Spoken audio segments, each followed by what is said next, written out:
Alhamdulillah nahmaduhu wa nasta'inuhu wa nastaghfiruh wa na'udzu billahi min shururi anfusina wa min sayyiati a'malina may yahdihillahu fala mudilla lahu wa may yudlil fala hadiya lahu. Ashhadu an la ilaha illallah wahdahu la syarika lahu wa ashhadu anna Muhammadan 'abduhu wa rasuluh.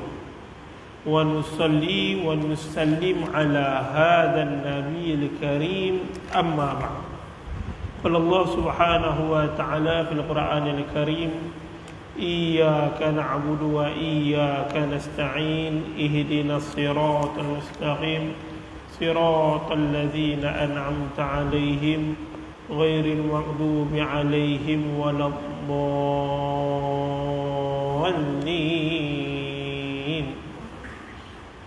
Alhamdulillah, pertama-tamanya kita rafa'kan rasa syukur kita kehadrat Allah Subhanahu wa taala, diberikan kita kesempatan pada malam ini untuk kita sama-sama kita berkumpul, kita bertemu pada jalan Allah Subhanahu wa taala.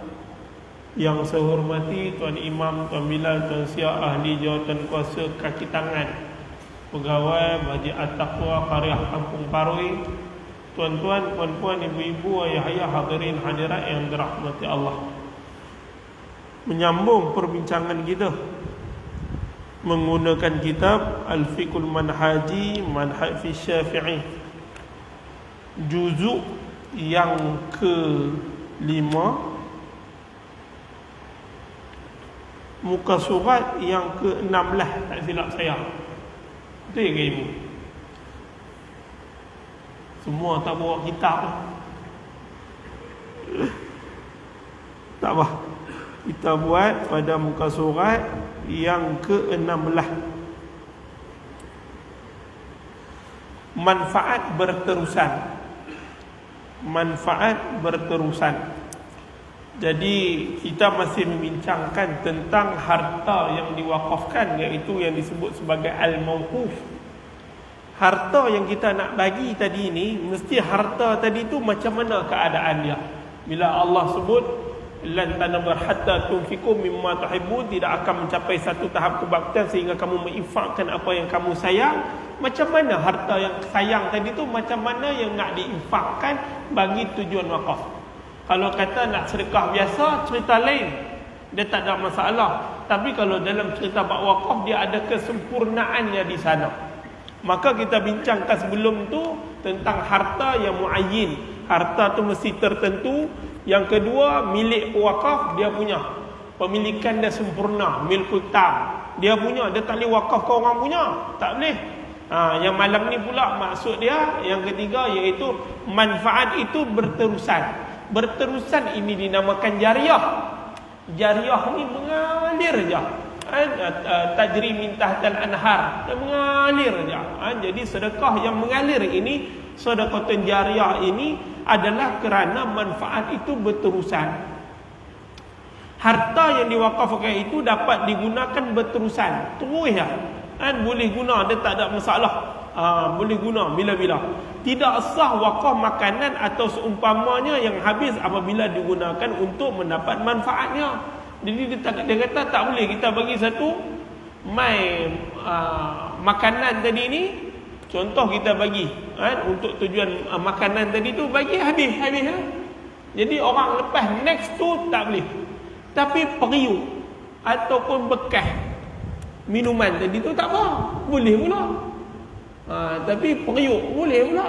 Yang tak boleh tu makanan. Sebab itu dalam kitab ni dia kata apa? Tidak sah wakaf makanan atau seumpamanya.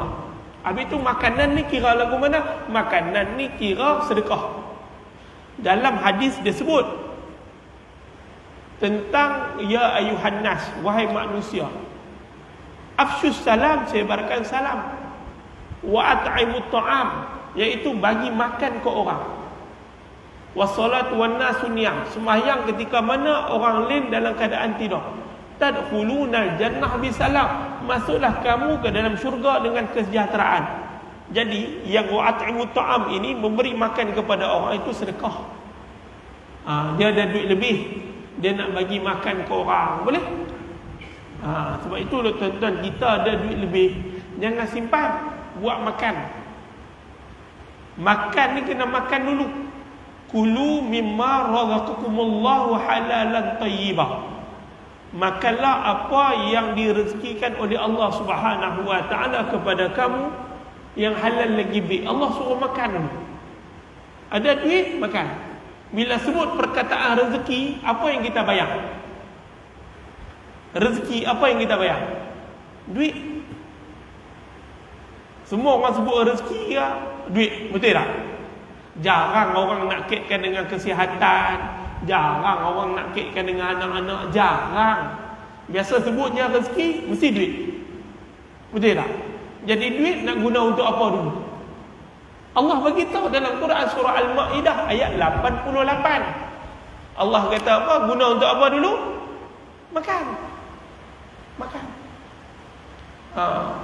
Jangan simpan je duit. Mati ada 40-50 ribu dalam akaun tak guna. Ada orang yang sampai 100-200 ribu dalam akaun tak jumpa, tak guna. Rupa-rupanya jenis kedekut. Ada? Bukan kedekut biasa, kedekut tik hidung masin. Jenis makan ni nak yang masjid punya je. Masjid punya ada mau. Duit sendiri tak mau bawa pula. Ni maaf saya sebut, saya tahu ada yang terasa. Hampa punya pasal lah, hampa terasa. Tapi saya kena habaq lagu tu. Sesekali 2-3 bulan sekali tuan-tuan saja. Beli malam ni hari Isnin. Hari ni hari Isnin. Saja kita pergi pasar malam. Pasar malam kat atas tuan-tuan Taman Ampangan tu. Di pasar malam Ampangan tu. Saja pergi beli kuih bagai ke apa ke tuan-tuan, cukup RM100. Belilah kuih apa pun, ambil kuih tu tuan-tuan, mai bawa malam tu. Bawa tu malam Isnin, malam Selasa, minggu pertama, ketiga dengan kelima sahaja. Malam lain pandai-pandai apa lah. Sebab malam tu malam saya. 1, 3, 5. Jadi bawa bagi makan, dapat pahala tak? Bukan bawa tiap-tiap minggu tau. 3 bulan sekali, 4 bulan sekali, RM100.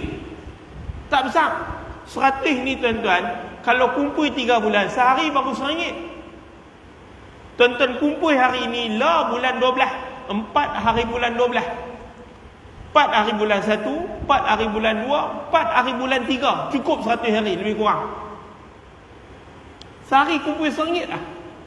Cukup RM100 tu, beli makan RM100 tu cukup untuk kita semua ni, cukup. Kalau kuih-kuih ni lah, cuba buat sekali. Tapi janganlah 4 hari bulan 3 tu semua lungguk situ. Mampu kita. Kita bajet-bajet minggu depan ni tak ada siapa kot. Ambil lah net sedikit daripada 4 hari bulan 3 tu. Berapa hari bulan pula? Contoh. Jangan berkira. Maaf saya sebut, saya jumpa dengan ramai jemaah. Ramai. Bukan tuan-tuan saya mengajak tuan-tuan. Banyak saya mengajak. Daripada Isnin sampai Ahad penuh. Sabtu subuh, Ahad subuh penuh. Duha lagi, Zuhur lagi. Jemaah ni ramai. Dan ramai yang saya tengok ada satu sifat pada dia yang ada, iaitu kikir dan juga bakhil. Kikir satu hal, bakhil. Bakhil ni kedekut. Hari tu dah sebut dengan tuan-tuan, ada beza ke kedekut dengan bakhil? Ada. Kedekut ni dia rasa, orang lain tak rasa. Dia ada duit ni, dia pergi makan ni, makan apa semua tuan-tuan, masak lemak cili api. Jangan cakap lah makan sungguh-sungguh ni. Dia makan seorang, dia tak ajak bini dia, dia tak ajak anak-anak dia, dia seorang. Itu nama dia kedekut. Yang kedua, nama dia bakhil. Bakhil ni dia tak rasa, bini dia pun tak rasa. Bila bini dia mati, bini dia kata, Ustaz, Alhamdulillah dapat juga rasa. Itu pun lepas dia mati. Jangan main-main tuan-tuan. Ada. Tuan-tuan jangan telan ayat liar. Jangan terasa saja nak abang kat tuan-tuan. supaya kita ni jangan ada sifat bakhil tadi tu. Selalu saya cerita dululah, ada satu hamba Allah, dia suami dia ni tak bagi nafkah kat dia. Tak bagi nafkah kat dia. Sekupang pun tak bagi, dengan anak-anak tak bagi. Suami ni kira dia lah kedai beg satu macam lah. Dia jumpa saya, cerita lama ni waktu saya kerja kat Melaka dulu lah.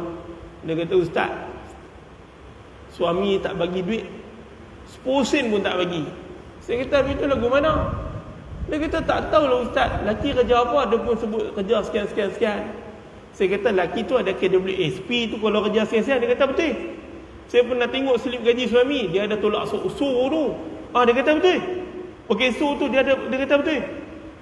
Dia kata, kita kata lah, tak tahulah. Tapi ada orang yang pernah saya jumpa, waktu laki dia hidup, dia tak rasa. Lepas laki dia mati, dia rasa. Lepas tu tak tahulah apa, tuan-tuan, dia balik, dia berdoa apa, tak tahu 4-5 bulan lepas daripada tu, laki dia mati. Dia mai jumpa saya balik, dia kata, ustaz, apa yang ustaz kata kat saya tu betul. Lepas laki mati, saya dapat rasa duit perkesu. Saya dapat, setiap anak saya ni 7-8 orang ni dapat. Alhamdulillah ustaz, nasib baik lah ustaz abang. Habis tu hang buat apa? Saya tak buat apa, saya doa ya. Ya Allah, aku tak dapat rasa duit laki aku, bagilah aku rasa. Kok nak bagi dia jadi apa-apa, terpulanglah dekat engkau ya Allah. Tapi saya tanya, apa yang hang doa, faham apa? Dia kata, faham apa lagi, bagi laki mampu barulah dia dapat rasa mampu betul. Lepas tu dia kata, alhamdulillah saya dah dapat rasa. Habis tu duit sekarang banyak ke? Dia kata duit KWSP dapat.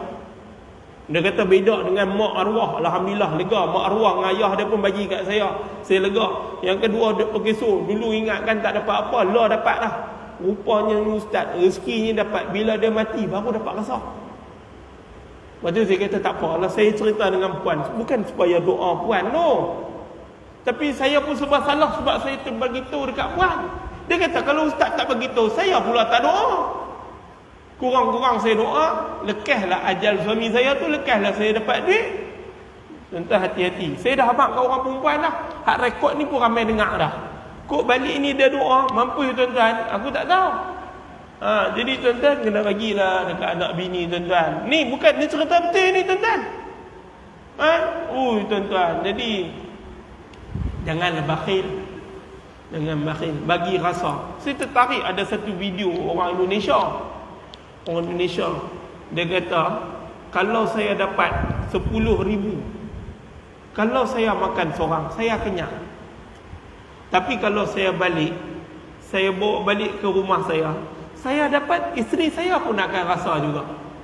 Jadi nak abang apa tuan-tuan, jangan selfish, jangan pentingkan diri. Ramai suami hari ni pentingkan diri, sedangkan Allah bagi tahu liyunfiq dzu sa'atin min sa'atihi wa 'alal mauludi lahu rizquhunna wa kiswatuhunna bil ma'ruf. Semua nak kena bagi, anak-anak nak kena bagi, bini nak kena bagi. Jangan tinggalkan mereka lagu tu je. Itu kita cerita bab makan lah kepada mereka. Kalau tuan-tuan ingatlah dulu. Kok tuan-tuan ingat, saya pun tak tahu tuan-tuan ingat ke tak.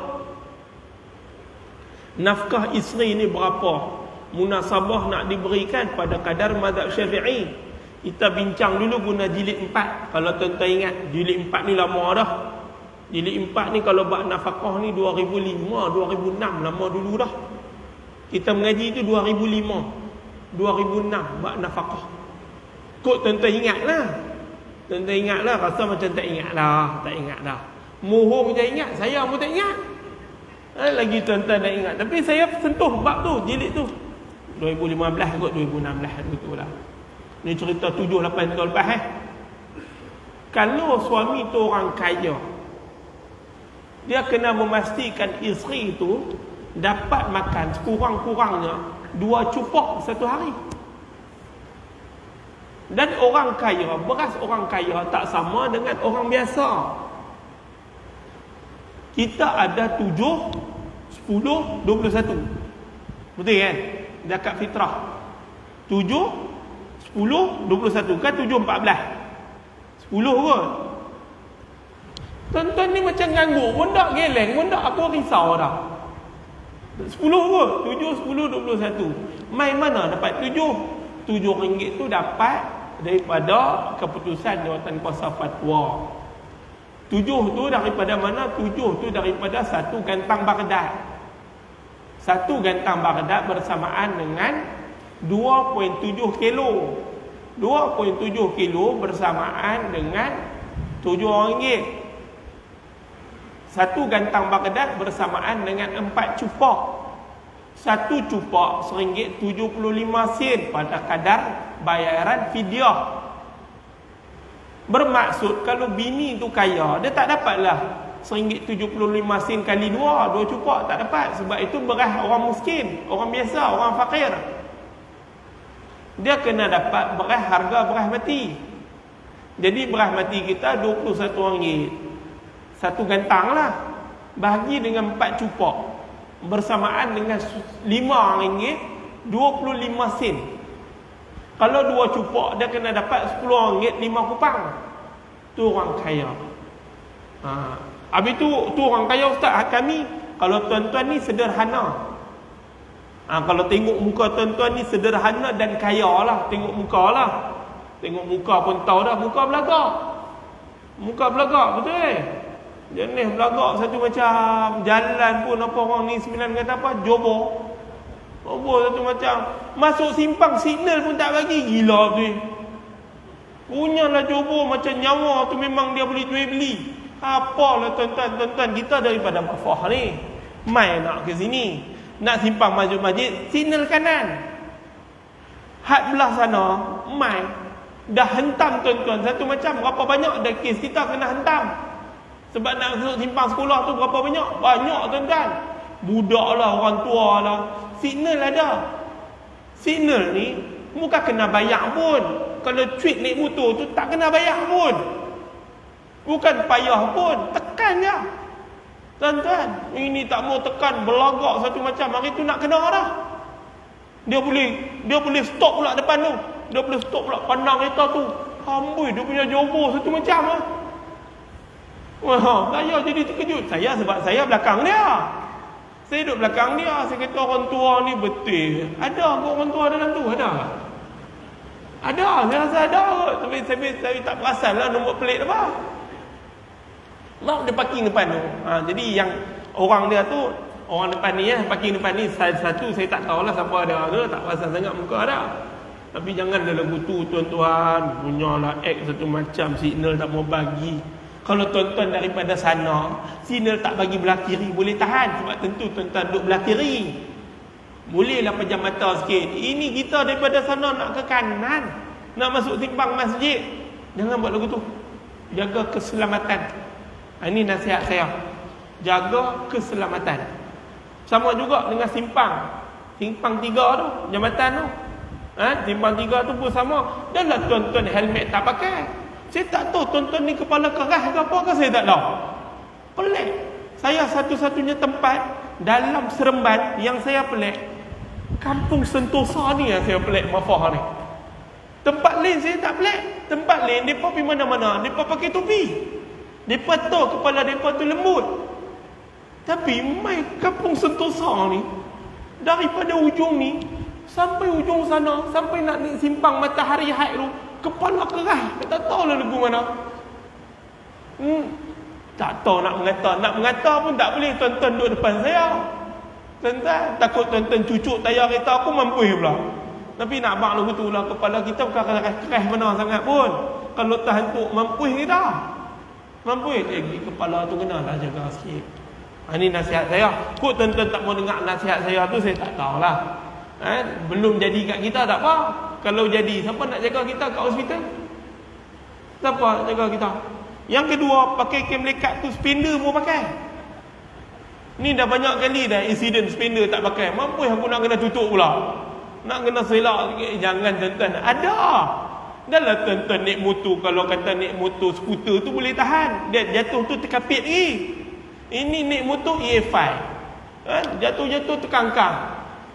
Dengan spinner tak pakai, korang pakailah seluar kat dalam ke apa. Ni nasihat saya. Kalau naik kereta tak apa. Kalau naik kereta tak apa. Ni naik motor. Payah cerita dengan tuan-tuan ni tuan-tuan. Cerita banyak kali pun tuan-tuan bukan faham pun. Hak naik motor sini saya pun tak tahu lah tuan-tuan. Malas nak abang. Saya duk angkat berapa orang lah tu kat simpang 3 tu. Duk tolong orang 4-5 kali lah. Jumaah kita pun ada. Dia tutup pekap dulu dia punya. Kita kata Haji pun siapa duk pekap dulu Haji punya. Dia kata spender tak pakai. Tenda tak pakai. Tahu malu pula. Tembok motor signal tak bagi, topi tak pakai, rem jatuh baru malu. Lain kali kurang-kurang ni kena cerdik lah sikit. Kena cerdik. Kalau tahu spender tak pakai, mask kena pakai. Sebab malu tu kat muka. Faham tak? Mask kena pakai. Kurang-kurang malu tu kat muka. Saya tak telak lah. Kurang-kurang tutup muka tu boleh lah. Tahan tak tahu lah sabar. Jadi tuan-tuan nak patah balik, nak cerita bagi dekat kita ni tuan-tuan.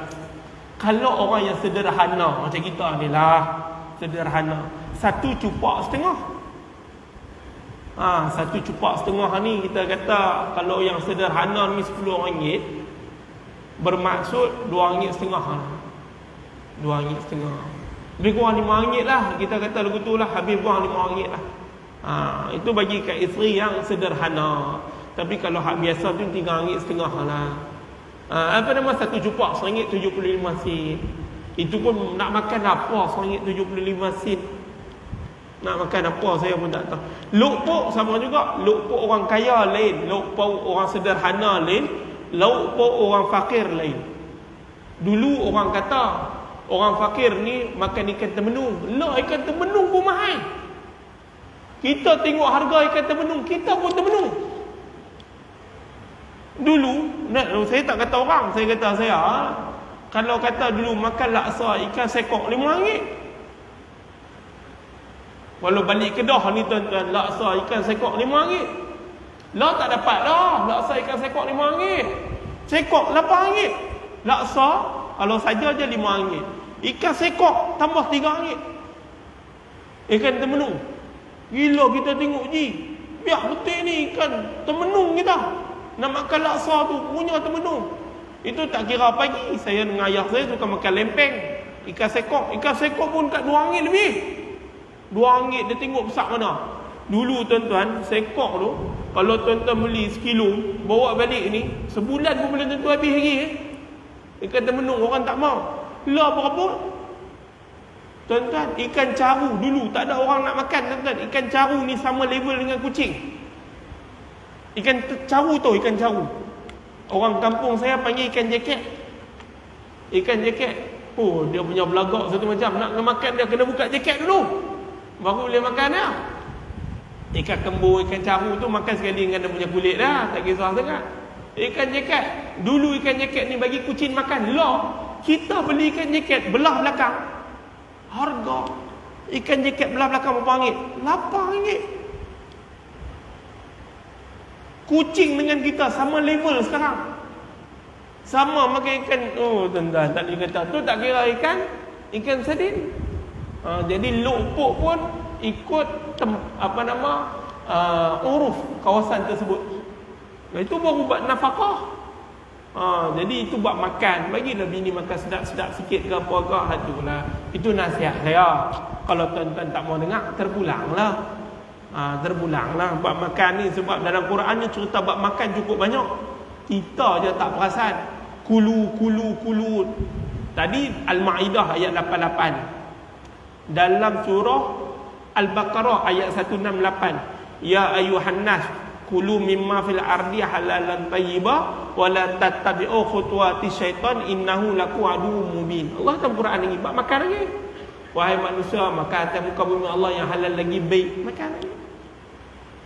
Tapi makan tu pada-pada. Lagu tu lah. Orang kita ubat dijadikan makanan. Betul tak? Ubat dijadikan makanan. Sepatutnya makanan dijadikan ubat. Beza. Ada beza ke? Ada tanya saya baru ni, dia kata ada beza ke Ustaz? Ada. Lah zaman sekarang ubat tu dijadikan makanan. Duk makan ubat. Sakit urat makan ubat. Perut kembung makan ubat. Angin makan ubat. Sakit kepala makan ubat. Sesema makan ubat. Semua ubat. Darah tinggi makan ubat. Kencing manis ubat. Sakit jantung ubat. Paru-paru ubat. Buah pinggang bocor ubat. Kencing lawas ubat. Semua ubat. Kadang-kadang ubat tu kalau buh satu pinggan penuh sepinggan ubat tu daripada kita makan nasi sepinggan. Kadang-kadang jemaah duk naik klinik kesihatan Ampangan. Waktu saya duduk darah tinggi dulu lah. Jemaah kita ni lah takwa ni. Bila jumpa saya dia kata, "Ustaz, mai buat apa Ustaz?" Saya kata, "Ni cek darah tinggi." Nak ambil ubat darah tinggi. Saya dulu darah tinggi, badan gemuk. Darah tinggi. Lepas tu jumpa jemaah ni, kita kata, "Haji, bila kat farmasi tu dia punya ambil ubat." Orang ni 9 panggil apa? Sebobok ubat tu. Bukan main banyak lagi. Kita berkata, "Ji, ni ubat apa?" Dia kata macam-macam ni. Darah tinggi ada, konceng manis ada, jantung ada, buah pinggang bocor ada. Semua ada. Saya kata, "Kalau lagu tu Ji, biar Haji tak payah ambil, Haji duduk sini. Biar duduk kat farmasi tu, biar makan ubat yang ada." Gila tu. Tapi masalah, duduk tengok-tengok dia tak mati-mati. Duduk makan ubat ni tak mati-mati. Ada orang dia tak mau makan ubat, mati. Tu yang pelik tu, tuan-tuan. Tu sepatutnya kita makanan tu dijadikan ubat. Makanan. Ayak, minum ayak jangan manis-manis. Ni ayak kosong ni cantik. Ayak mineral kecil ni kira cantik. 250 ml. 250 ml ni kita konsum. Lebih kurang tuan-tuan, kalau kata dapat 4 dah jadi 1 liter. 4 botol ni jadi 1 liter. Bila dapat ni jadi 1 liter. Dapat 8 kira cantik. Dapat 2 liter. 2 liter ayak kosong. Sebab tuan-tuan dah ambil gula daripada nasi. Karbo, tuan-tuan dah ambil gula daripada nasi. Minumlah ayak kosong banyak. Tapi tengok muka tuan-tuan ni semua, muka tertarik ni. Tengok muka pun tahu gelap macam tertarik ke. Apa tidak tuan-tuan kalau tak minum tertarik, tuan-tuan lagi cerah. Ini pun muka-muka tertarik. Bukan saya nak kata betul, muka coklat begitu lah. Lepas subuh tertarik. Balik rumah suruh bini bancuh tertarik pukul 10. Nanti tuan-tuan pukul 12 tertarik lagi. Pergi sembahyang Zuhur, balik tertarik lagi. Lepas tu lepas asar balik sembahyang asar tertarik lagi. Tuan-tuan, lepas tu nanti sebelum nak pergi maghrib tertarik lagi. Dengar kuliah Ustaz Zul Zaidi. Lepas daripada kuliah Ustaz Zul Zaidi, jap lagi tertarik lagi. Aku nampak, bukan aku tak nampak tu, depa duk buat tu. Ada tuan-tuan, ada tertarik lagi. Lagi dahsyat, sebelum masuk bilik ayam depa kenal dulu secawan. Lepas tu habis kuliah kita secawan lagi 8 gelas. Mampus tuan-tuan. Tapi bila tanya kadang-kadang dia kata gula okey. Jangan tuan-tuan, kawan saya seorang kena arah. Duk gula okey, duk masuk ubat 3 bulan tak keluar-keluar. Baru ni saya jumpa dia, ziarah dia 3 bulan tak keluar. Masuk keluar Ustaz, masuk balik. Ni semua pasal minum manis punya pasal. Jangan tuan-tuan, ini nasihat saya. Mungkin ustaz lain dia tak nasihat begitu. Mungkin ustaz lain dia ceramah, dia cerita pasal ni. Saya tak maulah. Apa yang kena dengan saya cerita balik dengan tuan-tuan supaya kita jaga kesihatan. Sebab hak cerita nasihat ni Allah sebut, bukan kita sebut. Cerita berkenaan dengan ni adalah hadis-hadis sebut. Bukan ini. Hak kita minta sihat ni bukan saja minta, banyak kita minta. Tuan-tuan, jadi minum air kosong. Ibu-ibu putus aduk bancuh lah tarik. Ini semua salah ibu-ibu saya dah nampak kan. Jangan duk bancuh dah. Orang lelaki minta buat dek lah. Tak mau dah. Mereka ni orang lelaki ni memang lagu tu. Dia kira tak dapat dah angin. Dia macam budak-budak lah. Bila dah dapat, hilang tak tahu ke mana. Macam budak-budak, tahu tak? Budak-budak bila dapat gula, domain ni tak ingat dunia. Sama lagu tu orang dengan ni, pakcik-pakcik ni. Dapat-dapat hilang. Tak tahu pergi mana. Itu tak kira pergi minum kedai. Saya tahulah duk ikut tuan-tuan, duk ikut dengan jemaah-jemaah tak cerita Cikgu Hamizi. Saya kadang duk keluar lepas kuliah dengan Cikgu Hamizi ni, kadang-kadang dengan jemaah lain apa semua tuan-tuan. Tarik.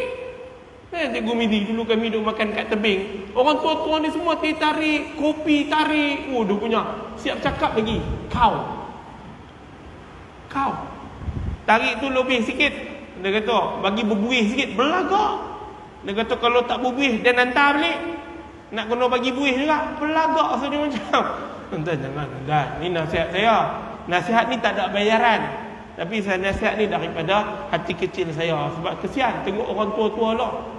Tengok orang tua-tua lah, tuan-tuan. Sepatutnya tua-tua ni kita makanan tu jadikan ubat. Minum air kosong banyak, air zam-zam, makan kurma, kismis, buah tin, apa yang bagus-bagus ini tuan-tuan untuk kesihatan. Dan makan itu tidak berlebih-lebihan.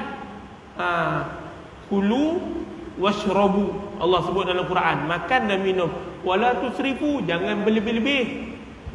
Sebab ada orang dia memang dia makan ni lebih-lebih. Dia makan ni jangan cakap lah tuan-tuan, dia tak ingat dunia punya makan. Makan ni nasi, sak pergi sana makan, sak pergi sini makan, tu pergi sana makan. Makan sikit, banyak kali tak apa. Sebab tu makan ketika lapar, berhenti sebelum kenyang. Sebelum kenyang. Semalam ada orang tanya saya, dia kata, Ustaz, makanan paling sedap apa? Saya kata semua sedap. Sedap tu ketika mana lapar. Sedap. Betul tak tuan-tuan? Tuan-tuan kalau dahaga, minum air kosong ni pun sedap tu. Kalau dahaga, tuan-tuan lapar, makan nasi kosong pun sedap tu. Betul tak? Makan nasi goreng bodoh. Mak kita bubuh garam je tuan-tuan. Nasi goreng tu bubuh minyak, bubuh bawang. Lepas tu tak ada apa dah. Lempak garam tuan-tuan, kacau-kacau ada telur sebiji. Sedap tak? Sedap. Sebab tengah lapar. Makanan paling sedap kat dunia, tuan-tuan makan ketika kenyang. Sedap tak? Makanan paling sedap kat dunia, lem sheng contohlah. Lem sheng, tuan-tuan makan ketika mana kenyang. Tuan-tuan rasa sedap tak? Tak sedap. Perut kita ni ada limit. Bila dah kenyang tak mau dah. Tak mau dah. Tak nak kata apa sedap lagu mana pun habur kat depan, aku tak makan. Sebab dah kenyang. Kenyang dengan makanan hak biasa tadi tu. Bukan hak makanan hak tu. Contoh lagu tu lah. Jadi tuan-tuan nak abang kepada kita, jangan berlebih-lebih makan. Dan makanan itu dijadikan ubat. Saya contohkan tuan-tuan. Ada satu cikgu ni, daripada kecil saya suka pergi rumah dia. Anak dia pandai-pandai. Pandai ni bukan pandai biasa, pandai yang dengar cakap. Pandai yang dengar cakap. Anak kita pun ramai pandai, tak nafi. Tapi berapa ramai dengar cakap? Ada anak kita hantar sampai overseas. Pergi UK, pergi Australia, pergi Vancouver, Canada, pergi Amerika, Ohio, macam-macam pergi hantar, tuan-tuan. Balik duduk dekat KL, Kirara, Ampang, Damansara. Bila telefon habaq ke anak kita, hang boleh tak balik Ustaz? Abah ni nak pergi klinik, abah nak bawa kereta ni pening, nak bawa motor pun pening, hang balik Ustaz boleh tak? Anak kita kata apa? Abah macam ni lah orang order Grab lah abah. Abah naik Grab je pergi klinik, senang. Padahal abah tu nak manja dengan kita. Nak abah-abah kat tuan-tuan, ada ramai anak kita, tuan-tuan, kita hantar pergi mengaji jodoh ni, pandai tapi belum tentu cerdik. Tapi hak sahabat cikgu ni bagus dah tuan-tuan. Anak dia ni dengar cakap, dah besar-besar ni mengaji tu. Saya duk tengok apa yang mereka duk amalkan dekat rumah. Makanan sunnah mereka tak tinggal. Tiap-tiap hari anak dia akan minum air zam-zam, cawan kecil. Tiap-tiap hari mak dia akan bagi kurma, ajwa dekat anak dia. Mak dia akan bagi kismis dekat anak dia. Mak dia akan bagi buah tin dekat anak dia. Dekat atas dia punya meja makan ni, itulah makanan yang ada. Kalau anak dia balik sekolah tengah hari, mak dia tak gaduh masak, makan tu dulu. Anak-anak pun badan sihat. Tanyalah, tak sakit ke? Dah, anak dah ambil medik, doktor. Anak dah doktor. Kita pun kata Tak lapak lah kalau tak kena nasi. Kita orang Kedah, kalau tak kena nasi ni tak boleh tuan-tuan. Jalan ni kira menjalak lah kalau tak kena nasi ni. Dia kita tanya, tak kena nasi dah. Dia kata tak apa, pukul 3 petang tak kena nasi, okey. Yang penting ada kurma sebiji 2 cukup. Dia jadikan makanan sunnah tu sebagai makanan asasi dia, makanan yang rutin dalam kehidupan dia. Dia nak pergi sekolah, mak bancuh susu, mak dah bancuh susu, bau susu makan dengan kurma. Tuan-tuan, anak ni dia bukan cerdik dia, dengar cakap. Mak ni tak gaduh apa, mak bagi hint sikit dah, mak telefon letak telefon, anak sampai depan rumah. Tuan-tuan nak kena explain. Itulah mak batuk. Nampak 3 kali 4 kali batuk. Anak tak faham-faham ni. Hadiah ni tak. Saya bukan nak berkata apa tuan-tuan. Tak adalah cerita tu tak adalah ni. Kena lebih sikit dalam cerita tu. Nak abang tuan-tuan dah telefon. Anak tahu dah. Mak suruh balik. Mak miss call 2 kali lah. Mak miss call 2 kali dah. Anak tak miss call balik. Terus start kereta balik. Balik ada apa mak miss call tadi? Lagu tu. Bukannya telefon balik mak miss call pasal apa? Tak ada apa, saja je miss call hang. Tak ada, dah balik tanya mak dah. Tuan-tuan, walaupun katalah dia duduk kat Penang dengan Sungai Petani tu tak jauh sangat, 40 kilo, tapi dia sanggup lagu tu. Kita pun kata pasal apa anak makcik ni, dia ni sayang sangat kat makcik. Dia kata, aku tak bagi pun sayang lebih-lebih kat dia. Tapi yang aku pastikan bahawa apa yang ada dalam tubuh dia adalah makanan yang baik-baik. Itulah prinsip tayyibah. Yang kita duk baca halal dan tayyibah tu, halal tu cantik dah. Tayyibah ni sampai sekarang kita tak tahu. Rupanya saya dah umur 37 tahun baru tahu tayyibah tu makanan tu mesti baik-baik. Mesti hak konsum masuk dalam badan ni mesti hak baik-baik. Baru betul. Kan kita bagi jangan makan, bagi tu bagi ni bagai. Bila tu tak dengar cakap. Itu dengar cakap. Kadang-kadang tuan-tuan dalam kitab Syama'il Muhammadiyah, apabila kita tengok makanan-makanan sunnah ni banyak yang kita tinggalkan, rugi tuan-tuan. Ini penting supaya kita memastikan makanan yang dapat kepada diri kita dan keluarga kita adalah makanan hak bagus-bagus. Makanan hak bagus-bagus. Kan? InsyaAllah. Tajuk tak masuk lagi. Hari ni cerita bab makan lah. Ni tuan-tuan punya pasal ni. Kan? Tak boleh tuan-tuan. Kuliah akan datang nanti kita sambung lagi. Bab makan tadi tu. Saya cerita bab tidak sah wakaf makanan. Sampai ke perkataan makanan dah sampai ke sudah. Kan? Nanti kuliah kata kita sambung lagi lah. Wallahu a'lam. Bismillahirrahmanirrahim. Allahumma faqihna fid din. Allahumma zidna ilma. Allahumma dzakirna minhu ma nasina wa 'allimna minhu ma jahilna. Allahumma rzuqna mutaba'atan nabi sallallahu alaihi wasallam awwalan wa akhiran wa zahiran wa batinan wa qala fa'lan wa ibadatan wa 'amalan salihan. Subhana rabbika rabbil 'izzati amma yasifun. Wassalamu 'ala mursalin walhamdulillahi rabbil alamin. Wabillahi taufiq wa hidayah wa ridha wa inayah. Wassalamu alaikum warahmatullahi wabarakatuh. Adzan.